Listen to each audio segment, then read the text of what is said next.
আজি আমি ক্লাস 4 চতুৰ্থ শ্ৰেণীৰ পেট পৰীক্ষাৰ ইংৰাজীৰ যিখন কোশ্চেন পেপাৰ এই কোশ্চেন পেপাৰখন আলোচনা কৰিম।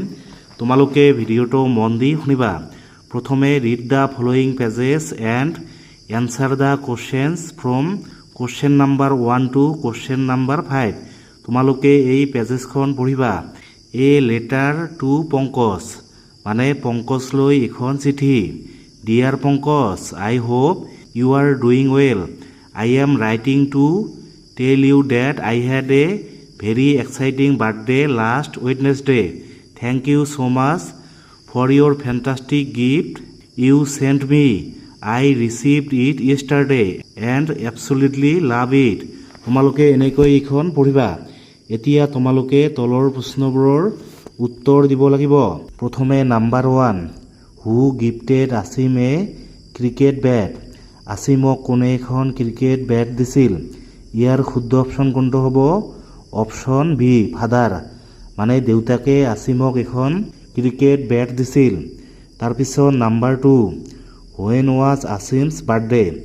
আসিমৰ বাৰ্থডে কেতিয়া আছিল? ইয়াৰ শুদ্ধ অপশ্যন কোনটো হ'ব? অপশ্যন ডি, ৱেডনেছডে, মানে বুধবাৰ। তাৰপিছত number 3, which of the following words is opposite in meaning to the word go. Go শব্দৰ বিপৰীত শব্দ কোনটো? গো মানে হৈছে কি? যোৱা। ইয়াৰ বিপৰীত কি হ'ব? কাম। অপশ্যন চি, এইটো শুদ্ধ হ'ব, গো কাম। তাৰপিছত number 4, which of the following words can form a new word by adding ED. তোমালোকে তলৰ শব্দবিলাকৰ কোনটোৰ সৈতে ইডি যোগ কৰি নতুন শব্দ এটা বনাব পাৰিবা?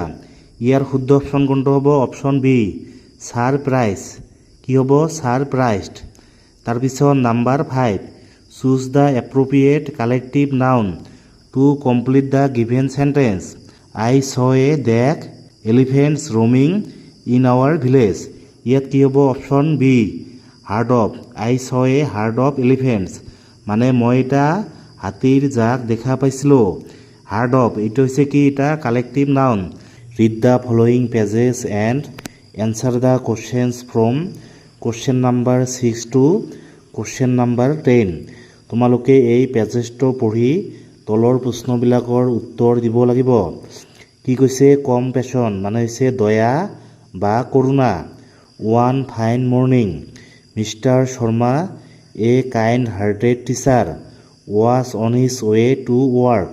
He noticed a poor boy sitting by the roadside with a bundle of firewood. The boy was crying bitterly. তোমালোকে এনেকৈ এইখন পঢ়িবা। এতিয়া তোমালোকে তলৰ প্ৰশ্নবিলাকৰ উত্তৰ দিব লাগিব। প্ৰথমে নাম্বাৰ 6, হু ৱাজ ইল। ইল মানে হৈছে কি? অসুস্থ। কোন অসুস্থ আছিল? ইয়াৰ শুদ্ধ অপশ্যন কোনটো হ'ব? Option A, the mother. তাৰপিছত number 7, how did mister Sharma help Rupak. Mister শৰ্মাই ৰূপকক কেনেকৈ সহায় কৰিছিল? ইয়াৰ শুদ্ধ অপশ্যন কোনটো হ'ব? অপশ্যন চি, বাই বাইং ফায়াৰউড। ফায়াৰউড মানে হৈছে কি? মানে খৰি। খৰি কিনি মিষ্টাৰ শৰ্মাই ৰূপকক সহায় কৰিছিল। তাৰপিছত number 8, which one of the following sentence state a habitual action. Habitual action মানে হৈছে অভ্যাসগত কাম। তলৰ কোনটো বাক্যই এটা অভ্যাসগত কামক বুজাইছে? ইয়াৰ শুদ্ধ অপশ্যন কোনটো হ'ব? Option A, mister Sharma always helps people in need. Mister শৰ্মাই সদায় মানুহক প্ৰয়োজনত সহায় কৰে।